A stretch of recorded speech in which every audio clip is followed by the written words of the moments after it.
¿Alguna vez has sentido que tu sombra tiene vida propia? Que te observa desde el rabillo del ojo cuando la luz se desvanece en la ciudad de Umbría. Esto no es solo una sensación, es una aterradora realidad. Bienvenidos a la historia de las siluetas. Un misterio que acecha en cada rincón oscuro. Umbría es una ciudad como cualquier otra, al menos durante el día. Los niños juegan en los parques, la gente va a trabajar, el sol baña las calles con su cálida luz. Pero cuando el último rayo de sol desaparece tras el horizonte, algo cambia. Las sombras se alargan, se retuercen y finalmente se desprenden de sus dueños. Nacen las siluetas. Cada noche, estas figuras oscuras, copias exactas de cada habitante, vagan por la ciudad. No son hostiles, simplemente existen. Replican en silencio las rutinas de sus contrapartes humanas. Una silueta se sienta en un café vacío. Otra pasea a un perro invisible. Una más mira fijamente el escaparate de una tienda cerrada. Los habitantes de Umbría han aprendido a convivir con este fenómeno. Lo llaman el eco nocturno.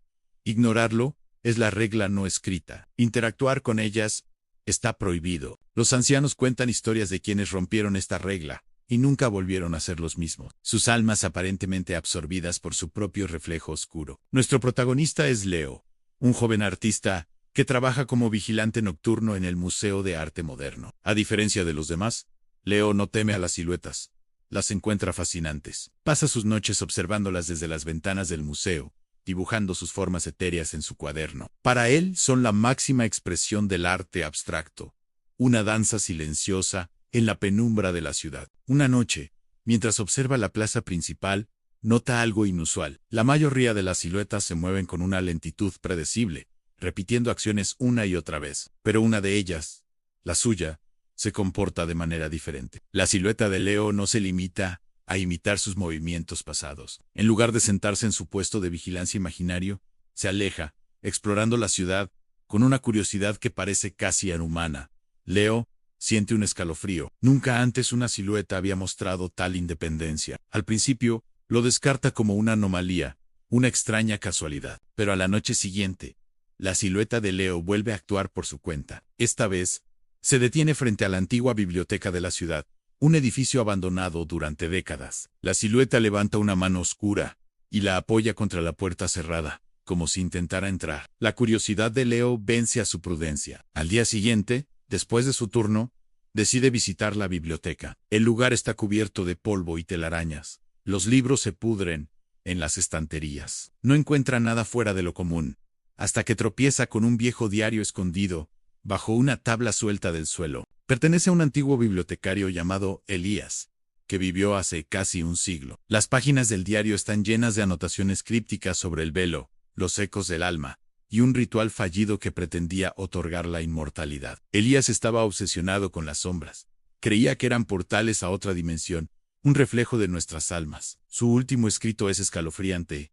Lo he logrado. He separado mi eco. Le he dado voluntad, pero no es libertad lo que busca, es un anfitrión. Mi sombra ya no me pertenece, y ahora busca un nuevo cuerpo, para volver a sentir la luz. Leo comprende la aterradora verdad. La silueta de Elías, liberada hace un siglo, ha estado vagando, buscando una forma de volver al mundo físico, y por alguna razón, ha elegido a Leo en su propia silueta.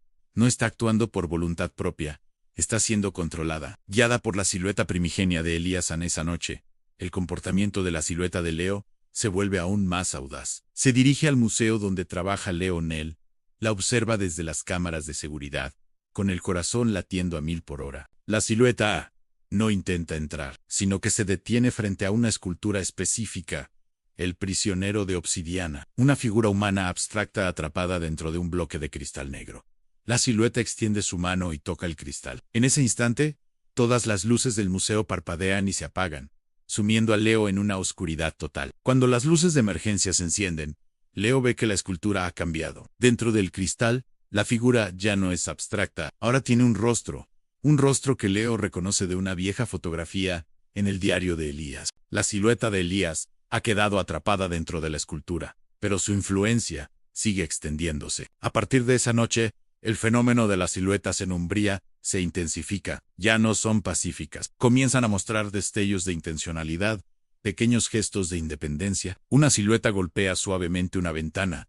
Otra reorganiza las sillas de una terraza. Son pequeños actos, pero siembran el pánico en la ciudad. El eco nocturno se está volviendo impredecible, peligroso. Leo sabe que es el único que puede detener esto. Con la ayuda del diario de Elías, comienza a investigar el ritual. Descubre que Elías no solo buscaba la inmortalidad, sino que intentaba fusionar el mundo de las sombras con el nuestro, creyendo que crearía una forma de vida superior. El ritual requería un catalizador, un objeto que pudiera conectar ambos mundos. Ese objeto, Leo se da cuenta, es el prisionero de obsidiana. El cristal negro no es simple vidrio, es un mineral raro extraído de un meteorito, capaz de canalizar energías de otras dimensiones. Leo también encuentra una advertencia en el diario en el ritual. Solo puede revertirse durante un eclipse lunar total, un evento que casualmente ocurrirá en solo 2 días. Para revertirlo, necesita encontrar el corazón de luz, un artefacto mencionado por Elías como la contraparte del cristal de obsidiana. Su búsqueda lo lleva a través de los lugares más antiguos y olvidados de Umbría. Sigue las pistas que su propia silueta, ahora un títere de Elías, le deja involuntariamente. La silueta, tratando de guiar a Leo hacia trampas, en realidad lo lleva a los lugares donde Elías escondió las claves para encontrar el corazón de luz. Es una carrera, contrarreloj, contra su propio reflejo oscuro. Finalmente, Leo encuentra el corazón de luz. No es una joya ni un objeto místico, sino un dispositivo óptico, creado por Elías Anún, proyector de luz complejo, escondido en el campanario de la iglesia más alta de la ciudad. Elías lo construyó como una medida de seguridad, por si su experimento salía mal. El dispositivo, cuando se activa con la luz del eclipse lunar, puede proyectar un haz de energía pura, capaz de resetear las sombras, devolviéndolas a su estado natural y rompiendo el vínculo con la voluntad de Elías Andola. Noche del eclipse llega. La luna se tiñe de un rojo sangre, y la ciudad de Umbría se sume en una penumbra inquietante. Las siluetas se vuelven más agresivas que nunca. Ya no imitan, ahora persiguen. Se agrupan alrededor del museo, atraídas por la energía de la silueta de Elías, atrapada en la escultura. Su objetivo es, claro, liberarla. Leo corre hacia el campanario, con su propia silueta persiguiéndolo de cerca, moviéndose más rápido y de forma más amenazante que nunca. Es una persecución desesperada por las escaleras de caracol de la vieja torre. Justo cuando Leo llega a la cima y prepara el proyector, su silueta lo alcanza. Pero en lugar de atacarlo, se detiene. Por un instante, Leo ve en su forma oscura un destello de su propia conciencia, una lucha interna contra el control de Elías en el museo. Las siluetas reunidas comienzan a golpear el cristal del prisionero de obsidiana. Aparecen grietas en la superficie negra. La energía oscura se arremolina en el interior, lista para estallar. En el campanario, Leo apunta el corazón de luz hacia la plaza del museo. En el momento exacto en que el eclipse alcanza su totalidad, activa el dispositivo. Un rayo de luz blanca y brillante, tan intenso que parece sólido, sale disparado del proyector e impacta directamente en la escultura. Hay un destello cegador, seguido de un silencio absoluto. Cuando la luz se disipa, Leo mira hacia abajo. Todas las siluetas han desaparecido. El cristal del prisionero de obsidiana está intacto, pero la figura en su interior ha vuelto a ser la forma abstracta original. El rostro de Elías se ha desvanecido. Leo se gira y ve que su propia silueta yace en el suelo, pero no como una figura plana. Se ha vuelto translúcida, casi invisible, y lentamente se arrastra hacia sus pies, fusionándose de nuevo con su sombra natural. El eco nocturno ha terminado. A la mañana siguiente, Umbría despierta a un nuevo día. Por primera vez en generaciones, la noche transcurrió en completa normalidad. La gente sale a las calles con una mezcla de alivio y extrañeza. Se sienten más ligeros, más completos. Las sombras han vuelto a ser simples proyecciones de luz y oscuridad. Leo, desde la ventana del museo, observa la ciudad. Sabe que el secreto de las siluetas morirá con él. Guarda el diario de Elías y el corazón de luz. Consciente de que ciertos conocimientos es mejor que permanezcan en la oscuridad. La vida en Umbría vuelve a la normalidad, pero algo ha cambiado para siempre en sus habitantes. Ahora, cuando el sol se pone, miran sus sombras con un nuevo respeto, recordando la noche en que sus propios reflejos casi cobran vida propia. Y Leo, el vigilante nocturno, sigue dibujando en su cuaderno, pero ahora, en lugar de figuras oscuras, dibuja la luz que las mantiene a raya. La ciudad está a salvo, pero la pregunta permanece: ¿qué otros secretos se esconden en las sombras que proyectamos cada día? Gracias por acompañarnos en este viaje a Umbría. Si te gustó esta historia, no olvides darle a like, suscribirte y activar la campanita para no perderte ningún misterio. Nos vemos en el próximo video. Imagínese encontrar un viejo diario de cuero, olvidado en un rincón polvoriento del desván. Eso fue lo que me pasó a mí. A Leo no era de nadie que yo conociera, al menos, no que yo recordara. Las páginas estaban completamente en blanco, algo que me pareció extraño, pero no le di mayor importancia. Lo dejé sobre mi escritorio, como una curiosidad más de la casa de mis abuelos. Pero esa noche,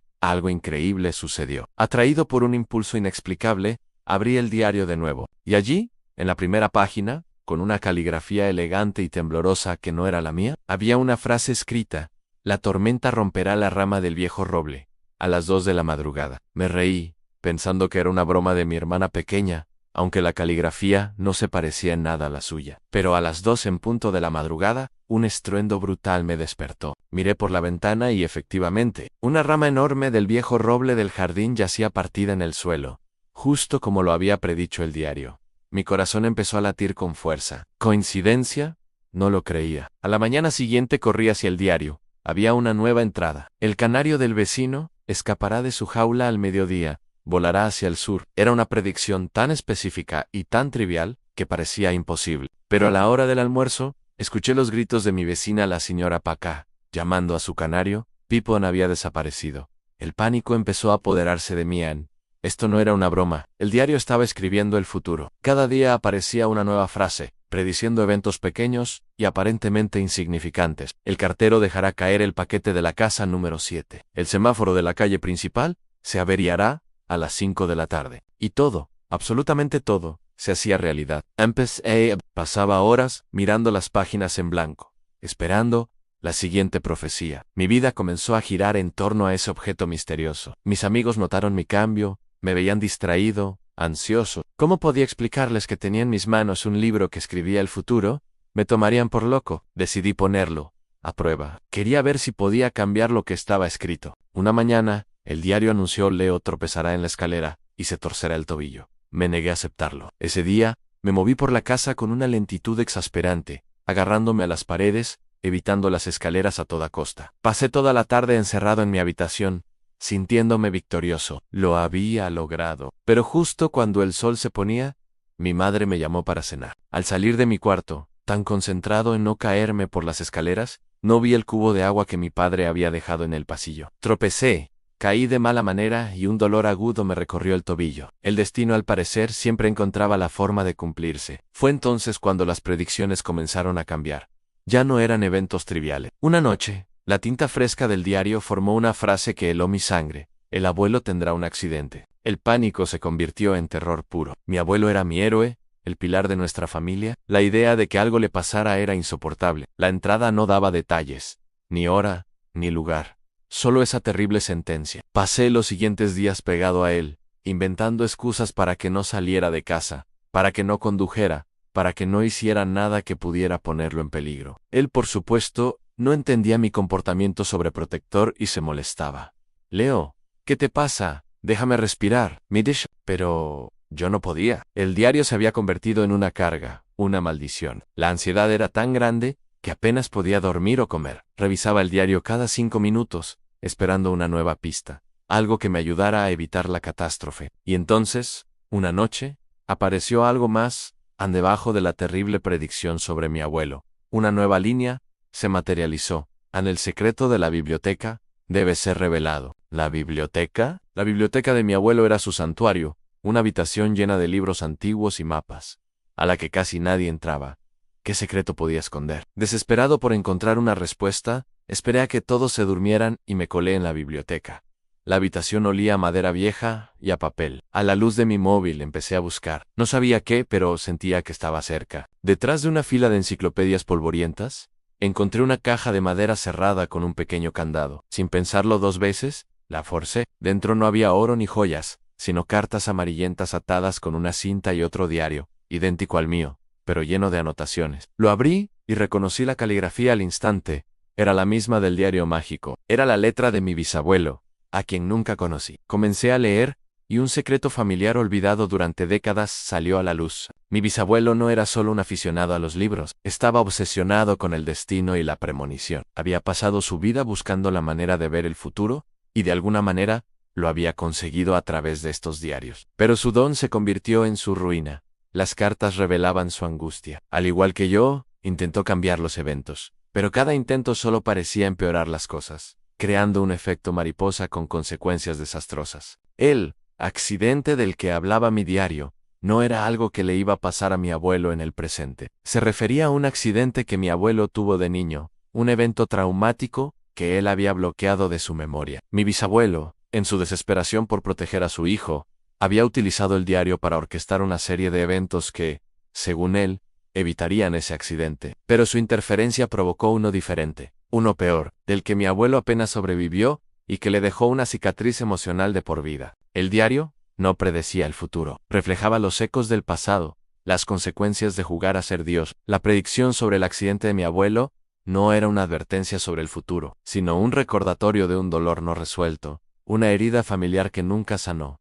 Corrí a mi habitación y abrí mi diario. La frase sobre el accidente del abuelo seguía allí, pero debajo, una nueva línea había aparecido. La última que leería en el perdón libera el futuro. Lo entendí todo. El diario no era una herramienta para controlar el destino, sino para comprender el pasado. A la mañana siguiente, con el corazón en un puño, le conté todo a mi abuelo. Le mostré los diarios, las cartas. Al principio, me miró con incredulidad, pero a medida que le leía los escritos de su padre, vi cómo los recuerdos bloqueados volvían a él, a las lágrimas, llenaron sus ojos mientras recordaba el accidente, el dolor, pero también el miedo y la desesperación de su propio padre. Ese día, algo cambió en nuestra familia. Hablamos como nunca antes lo habíamos hecho. Mi abuelo finalmente pudo llorar por ese niño asustado que fue y perdonar a su padre por su error bien intencionado. Y yo por mi parte, entendí que el futuro no es algo que deba ser escrito o leído en un libro, es algo que construimos cada día,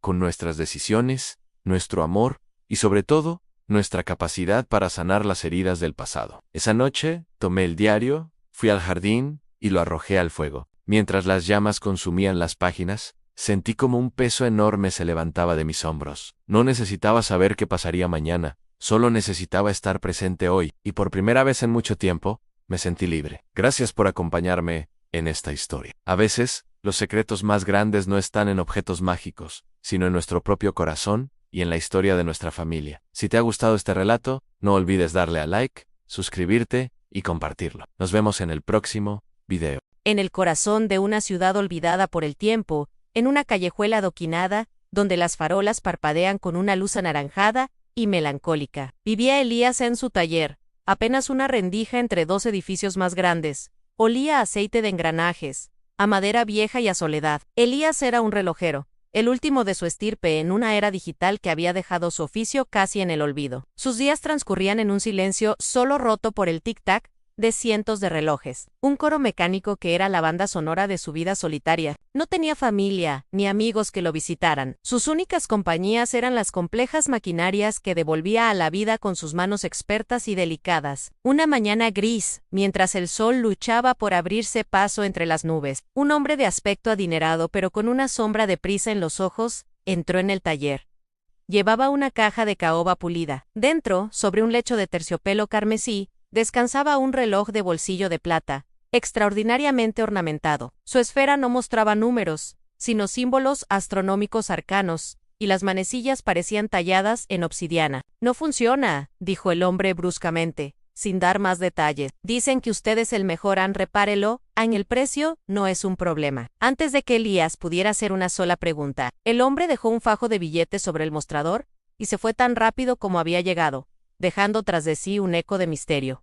Elías sintió una extraña fascinación por el objeto. No se parecía a nada que hubiera visto antes. Al abrir la carcasa trasera, descubrió un mecanismo de una complejidad asombrosa, una red de engranajes y rubíes que parecían desafiar las leyes de la relojería tradicional. Pasó días enteros inmerso en su estudio, olvidándose de comer, de dormir. El tic-tac de los otros relojes se desvaneció, reemplazado por el silencio obstinado de esa pieza única. Finalmente, una noche, mientras ajustaba una diminuta espiral que parecía vibrar con una energía propia, el reloj cobró vida, pero no con un tic-tac. Emitió un zumbido bajo y profundo, y una luz suave emanó de los símbolos en su esfera. Curioso, Elías giró la corona. Al hacerlo en el sentido de las agujas del reloj, el mundo fuera de su ventana se aceleró. Los peatones se convirtieron en borrones. El sol cruzó el cielo en segundos, y la noche cayó como un telón. Asombrado, giró la corona en sentido contrario. El sol retrocedió en su arco.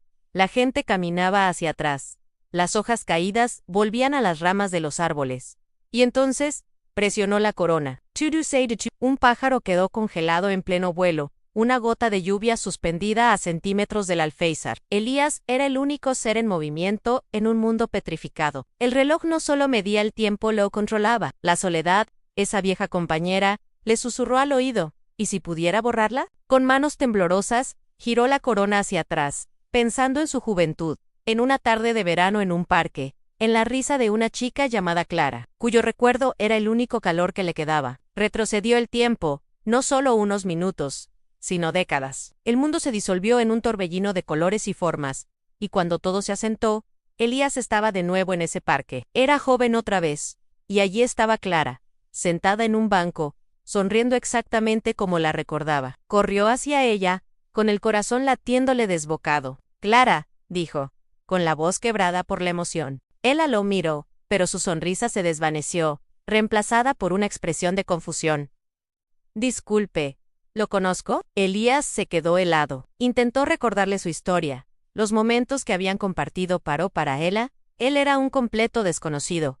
Algo había salido mal. Al mirar a su alrededor, notó pequeños pero inquietantes cambios. El viejo roble bajo el que solían sentarse no estaba. El kiosco de música tenía una forma diferente.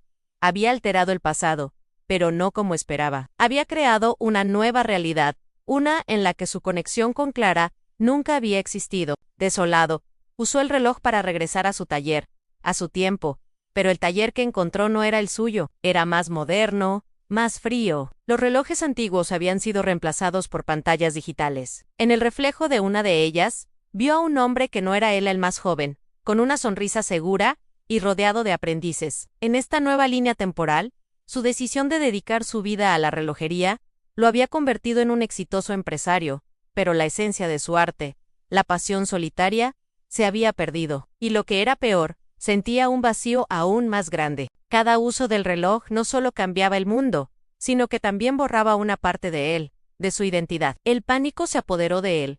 ¿Podría arreglarlo? Intentó volver atrás, corregir sus errores, pero cada intento solo empeoraba las cosas. Con cada salto temporal, la realidad se volvía más extraña, más fragmentada. Las calles de su ciudad cambiaban de trazado, los edificios aparecían y desaparecían. La gente que conocía lo miraba con recelo o directamente no lo reconocía. Vio versiones de sí mismo que eran aterradoras: un mendigo en una esquina, un ladrón huyendo en la noche, un hombre encerrado en un manicomio, murmurando sobre el tiempo. El reloj, su supuesta salvación, se había convertido en su maldición, una fuente de caos que devoraba la cordura del universo y la suya propia.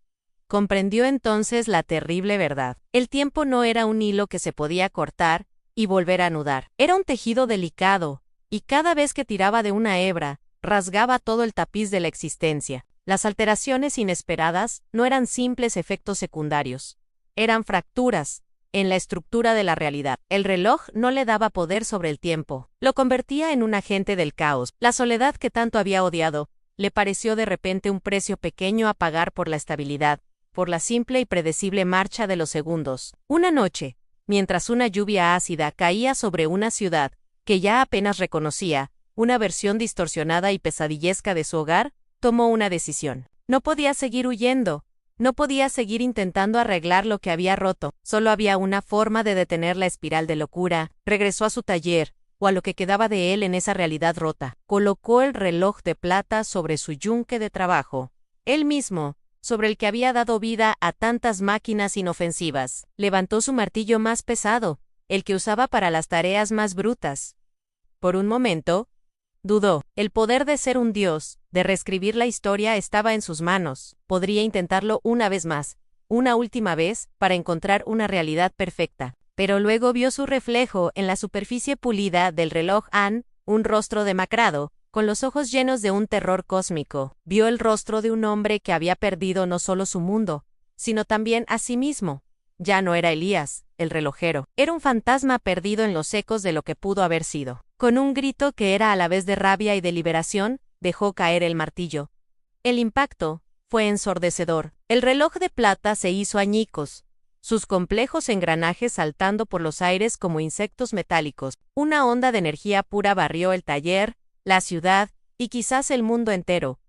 Todo se volvió blanco. Cuando Elías abrió los ojos, estaba de vuelta en su viejo y polvoriento taller. El sol de la mañana entraba por la ventana, exactamente como el día en que todo comenzó. El coro de tic-tacs familiares llenaba el aire, constante, tranquilizador. Sobre su mesa de trabajo, no había rastro del reloj de plata, solo sus herramientas habituales. ¿Había sido todo un sueño? ¿Una alucinación provocada por días de trabajo sin descanso? Entonces, la campanilla de la puerta sonó. Un hombre entró, de aspecto adinerado pero con prisa en los ojos, llevando una caja de caoba. El corazón de Elías se detuvo. Era él, el mismo hombre. El ciclo estaba a punto de repetirse. El hombre colocó la caja sobre el mostrador. Dicen que usted es el mejor, comenzó a decir. Pero esta vez, antes de que pudiera continuar, Elías levantó una mano y sonrió. Una sonrisa genuina, la primera en mucho, mucho tiempo. Lo siento, dijo con una calma que lo sorprendió a sí mismo. Hay relojes que es mejor no reparar. El hombre lo miró desconcertado, pero Elías se mantuvo firme. Finalmente, el hombre recogió su misteriosa caja y se fue, dejando al relojero solo una vez más. Elías se dio la vuelta y miró su taller. El olor a aceite y madera, el sonido rítmico de los segundos pasando, uno tras otro, sin prisa, sin pausa. Ya no sentía la soledad como una carga, sino como una paz. Había viajado por el tiempo y había visto el caos, y había elegido la simple, hermosa e imperfecta normalidad. Había aprendido que el verdadero arte no era controlar el tiempo, sino apreciarlo. Cada tic-tac, cada segundo que pasaba, era un regalo. Y Elías, el relojero, por fin, estaba en paz con su tiempo. Gracias por acompañarme en esta historia. Si te gustan los relatos que te hacen pensar y te mantienen al borde del asiento, no olvides suscribirte al canal y activar la campanita para no perderte ni un solo video. Nos vemos en la próxima historia.